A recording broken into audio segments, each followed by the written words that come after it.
ஓம் சக்தி தாயே எல்லாம் உன் செயலம்மா. நேயர்கள் அனைவருக்கும் வணக்கம். சக்தி ஜோதிடம் வழியாக உங்களை சந்திப்பது உங்கள் வழிகாட்டி ஜோதிடர் கண்ணன். கைரேகை கருத்துக்களை மிக எளிமையாக உங்கள் கையை பார்த்தவுடன் புரியும்படி கற்றுக் கொடுத்து கொண்டு வருகிறோம். பாருங்கள், பார்த்து பயன்பெறுங்கள். புதுசாக நம்ம சேனலை பார்க்கலாமா? சப்ஸ்கிரைப் பண்ணிங்க, உங்கள் ஃப்ரெண்டுகளுக்கும் ஷேர் பண்ணி பயன்பெறுங்கள். இன்றைய தலைப்பு என்னவென்றால், கையில் காணப்படக்கூடிய வற்றாத செல்வம். பல வழிகளில் நம்ம போர்டுக்கு வந்துடுவோம். கைரேகையின் அமைப்பு படி பல வழிகளில் வற்றாத செல்வம், இதுதான் தலைப்பு. கைரேகையின் அமைப்பு படி பல வழிகளில் வற்றாத செல்வம். ரெண்டு கையும் பார்க்கணும்னு சொல்லியிருக்கேன். ரெண்டு கையிலையும் ஏதாவது ஒரு கையில் நல்ல யோகமான அமைப்பு இருந்தாலே உங்களுக்கு செல்வ பிரச்சனையே வராது, பணத்துக்கு பிரச்சனையே வராது அப்படிங்கிறத தெரிஞ்சுங்க. இப்போ பல வழிகளில் பணம் வரணும், வற்றாத செல்வம் இருக்கணும் அப்படின்னா கையை பார்த்த உடனே ஈஸியாக கண்டுபிடிச்சிடலாம். அந்த மாதிரி நான் சொல்லி கொடுத்துருவேன், நல்லா கரெக்டாக பார்த்துங்க. இப்போ பணம் வரணும்னாமே நம்ம சனி வீட்டுக்கு கீழே வரக்கூடிய விதி ரேகையை பார்க்கணும்.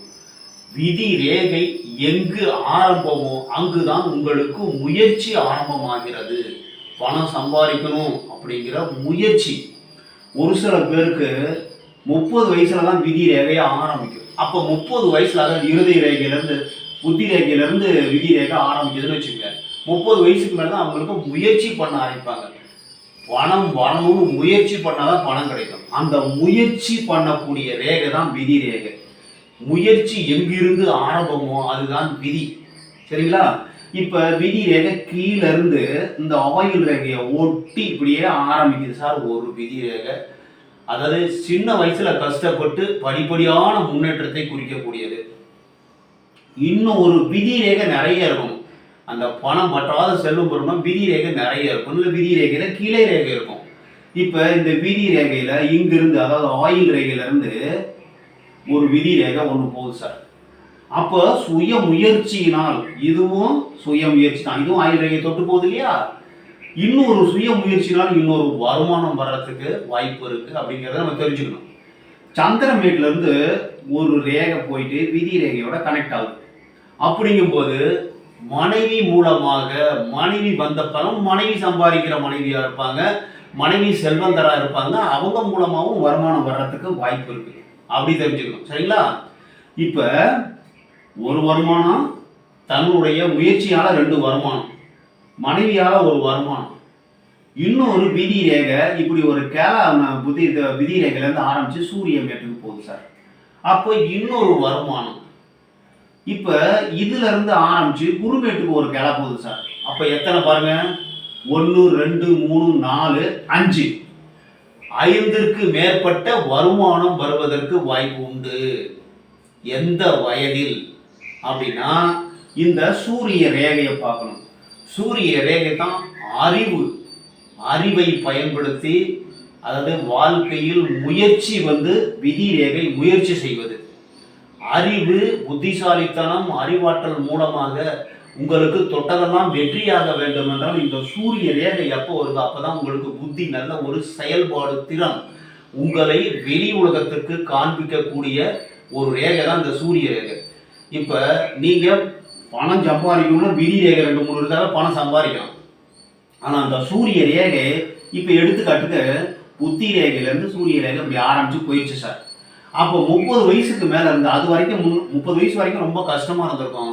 30 வயசுக்கு மேலே ரொம்ப ஈஸியாக மனம் அறிவை பயன்படுத்தி வாழ்க்கையில் மிக வேகமாக முயற்சி செய்வதற்கு, அதாவது முயல்வார்கள். முயற்சி என்பது விதி ரேகை, அறிவு திறமை அப்படிங்கிறது நம்ம புத்தி ரேகை சூரிய ரேகையிலேருந்து தான் ஆரம்பிக்கும். சூரிய ரேகையிலேருந்து அறிவு திறமையோட நல்ல செயல்பாட்டுக்கு வருவதை பார்த்துட்டு மன நிம்மதி கிடைக்கும். மன நிம்மதி கிடைக்க வேண்டும் என்றால் சூரிய ரேகை வரும். அப்ப வற்றாத செல்வம், செல்வ வளம் வற்றாமல், இப்ப நம்ம மணலை தோண்டணும்னா நீர் எடுக்க வந்துகிட்டே இருக்கும். சின்னோண்டு குழி தான் இருக்கும், தண்ணி எடுக்க வரும். அதே மாதிரி இங்க பாருங்க, மனைவி மூலமா ஒரு வருமானம், தன் மூலமாக 2 3 வருமானம், அதுல இருந்து ஒரு கிளை, அதாவது சிட்பர்ஸ், அந்த மாதிரி டிராவல்ஸ், இந்த மாதிரி பல வழிகளில் திருமணம். ஒரு நபர் ஒரு தொழிலதிபராக இருப்பார், ஒரே நபர் வேலைக்கு ஒரு கவர்மெண்ட் ஜாப் எம்ப்ளாயும் இருப்பார்.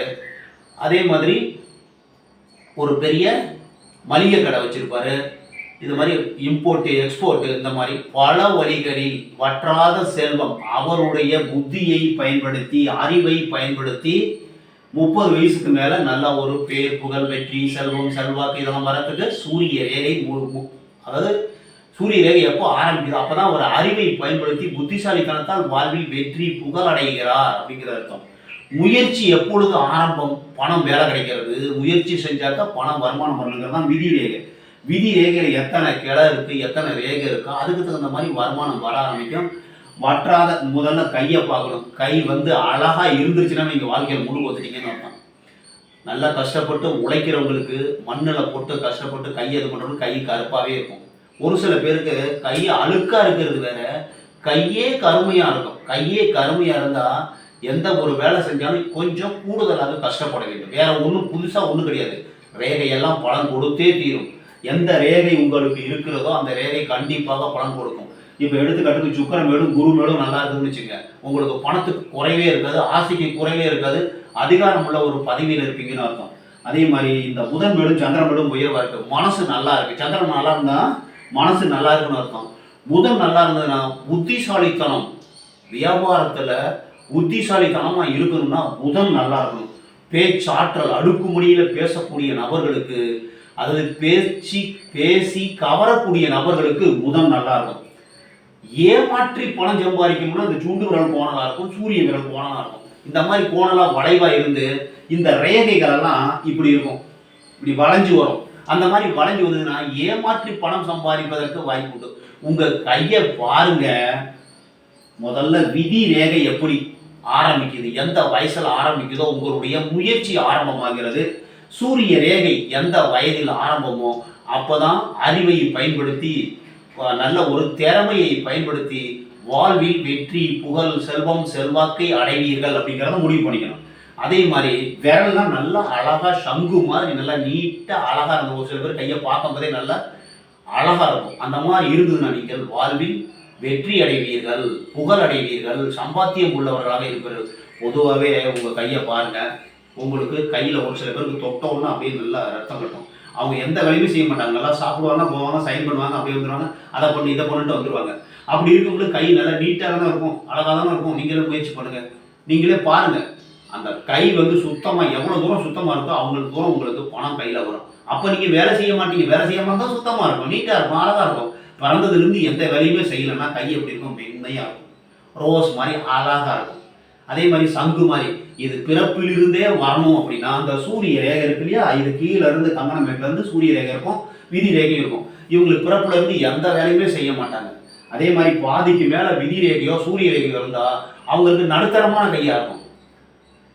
சூரிய ரேகையும் இல்லை விதி ரேகையும் கொஞ்சம் தான் இருக்குன்னா அவர்களுக்கு கரடு மூடான கையாக இருக்கும், ஹார்டாக இருக்கும், கஷ்டப்பட்டு வேலை செஞ்சு புகழ் வெற்றி செல்வம்லாம் அடைகிறதுக்கு வாய்ப்பு இருக்குது.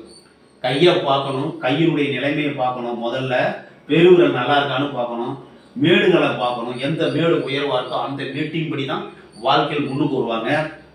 விதி ரேகை எத்தனை இருக்கோ அத்தனைக்கு மேற்பட்ட ஒரு 2 விதி ரேகை 3 விதி ரேகை இருந்தாலும் அவங்க மிகப்பெரிய தொழில் எதிர்பார்க்க எல்லாம் தொட்டதெல்லாம் வெற்றி ஆகும். சூரிய ரேகை வரும் வயதில் அப்படிங்கிறத முடிவு பண்ணிக்கணும். உங்கள் கையை பாருங்கள், பார்த்த உடனே கை எவ்வளோ நீட்டாக இருக்குது. ஒரு சில கஷ்டப்படுறாங்கன்னா உங்களுக்கு பணம் வராதுன்னு கிடையாது. அதாவது கை ஒரு கருப்பாக இருக்குன்னா நீங்கள் பயப்படணுங்கிற அவசியம் கிடையாது.